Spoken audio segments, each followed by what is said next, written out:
Today, in America, nearly half of all young adults have no other option than to live with their parents. A home of their own is out of reach for tens of millions of 18 to 30-year-olds. Why? Homes take too long to build, and they are too expensive. How can we bring the time and cost of home building down to more reasonable levels while elevating their quality and beauty? Well, designing and working on homes here in Boston for over 20 years, I can tell you, to me, the answer is simple. Reunite design and construction. Not as separate worlds, but a single creative force. Could it really be that simple? Imagine this.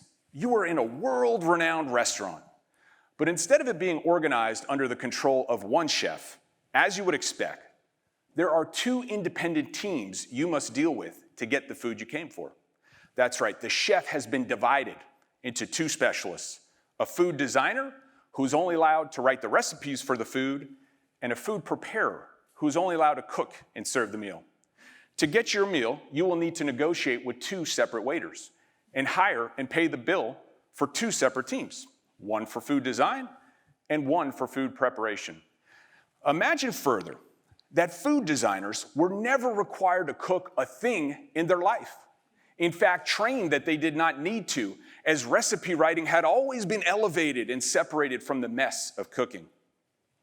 They were even barred from cooking by the association that controlled their license to write recipes, deeming the combination of the two skills as unethical and a conflict of interest. Could you even believe this scenario was possible? Well, not only is it possible, but it actually happened to the architect. The architect was the chef for buildings throughout history, a single source of accountability for both the recipe writing, the design, and the cooking, the construction. Not just a designer as the architect is today. In fact, the derivation of the word architect, which comes from Greek antiquity, means master builder. And that definition held true for thousands of years. Becoming an architect was a practical, hands-on journey. One progressed from an apprentice to a journeyman to a master, and the best of the best were trained in both designing homes and directing their construction. This held true throughout antiquity, through the Middle Ages, into and after the Renaissance, during the Industrial Revolution, even past the time Henry David Thoreau designed and built his cabin at Walden Pond, less than 2 miles from here. The words architect and builder were synonyms in an English dictionary. It only makes sense, right? Just as one would not really separate a chef from cooking and only allow them to write recipes, or bar a musician from playing music, but only allow them to write it, the architect building followed the natural course of creation that held true for millennia, up until one group changed the rules of the game. In 1857, 13 of the best builders or architects, remember, they're synonyms at this time, created the American Institute of Architects, the AIA, for the stated purpose of raising their social status. You see, at that time, architects' connection to the building trades restricted their ability to rise in status, as construction, or any occupation that required physical labor, was deemed an inferior line of work. So these men banded together to solve that problem, not to make better buildings or make them more affordable, but to raise their status. So they distanced themselves from the building trades from which they came. They wore suits and identified themselves as a doctor or lawyer would. It was a PR play, quite possibly the greatest, least known one in history, since most people today have no clue the separation ever occurred in the first place. How could it be that the new definition for an architect as solely a designer is only about 100 years old, but it is completely normal today for the architect and builder to be separated, as if it had been that way for our over 5,000 years of human history? I was inspired to create buildings that improve people's lives by the incredible structures I'd seen built over the course of our human history. When I inquired on what profession to pursue to achieve that goal, I was directed to go to school for architecture. And so I did. I got my architecture degree from Tufts University, and I got a job at a studio, and I was on my way. My job consisted of drawing lines that contributed to a plan set that would be built by others. Speed was rewarded, whether I understood what I was drawing or not, and I excelled at it. I worked hard. I showed up early, and I stayed late. I was driven and eager to learn from those architects ahead of me to reach my goal of creating incredible buildings. As an aspiring architect working late one evening, I took a call from a contractor. He had a tight deadline to meet and needed clarity on a design detail, but I was the only one available. Perfect. I was excited to help. But I did not even understand his question, let alone have an answer. Well, fine, let me pull up this drawing and I'll figure it out. But all I saw were lines on a screen. Even though I wanted nothing more than to help, I could not. I could draw pretty pictures, but I could not build. How could my job be to tell others what and how to build when I have never built a thing in my life? Like being a chef who'd never cooked, I felt lost. I was so far from what I'd set out to do, be responsible for creating buildings that improve people's lives. But wait, I have the degree. I got the job. I followed the path set for me to follow. How could it lead me to this? I have spent the last 20 years solving that puzzle and filling the void. The truth is, we have all been bamboozled, misled by the separation of the architect and builder.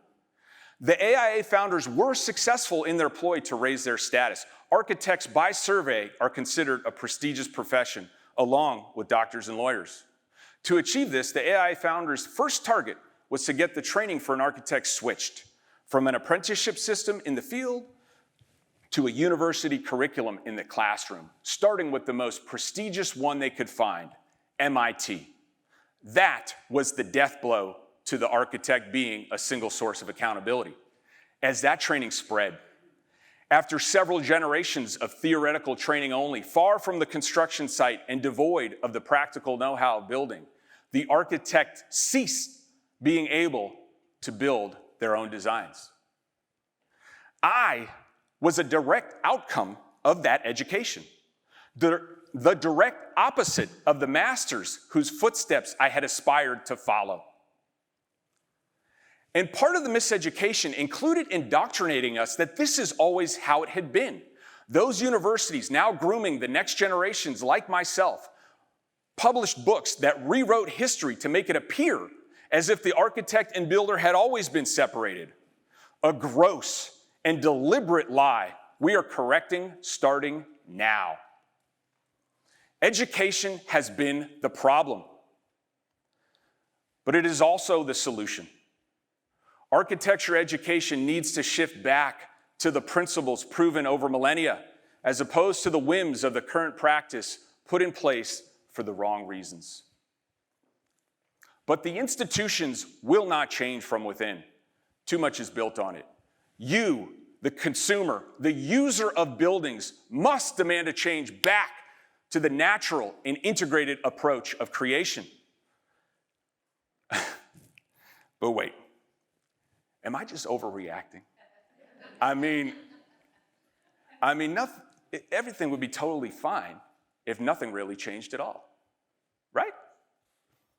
Well, today, an astonishing 90% of all construction projects are over budget and behind schedule. And the defect rate in the construction industry is minimally 1,000% higher than any other industry that makes things. No wonder we're in the middle of a housing crisis, the likes of which has not been seen since the end of the Great Depression. Home prices have increased 5 times faster than household income since 1950. Directly before that trend started, in 1949, the separation of the architect and builder was cast in stone when the AIA issued a mandatory rule, and I quote, "The architect may not engage directly or indirectly in building contracting." It is not a coincidence.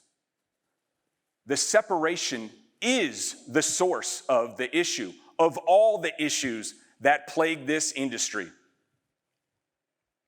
90% of our time is spent indoors. Buildings, shelter is such a basic necessity of life, it is easy to take for granted. Durability, function, and beauty are not as easily quantified as time and cost, but certainly they suffer similar fates due to the current separation. Imagine what we are leaving on the table in the potential improvement in our health, happiness, and productivity. Our young adults can and should have homes of their own. Last year, 1.36 million homes were built in the USA. If you take the average cost and schedule overruns, each home costs about $90,000 more than it should.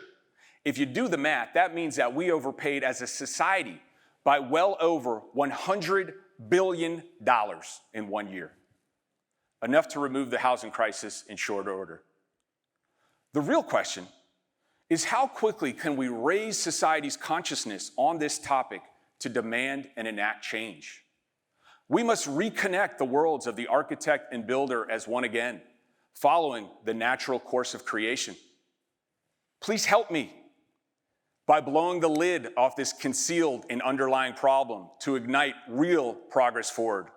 The goal is the betterment of our buildings for the betterment of the world we all live in. And the parents of all those young adults living at home will thank us as well. Thank you. Thank you.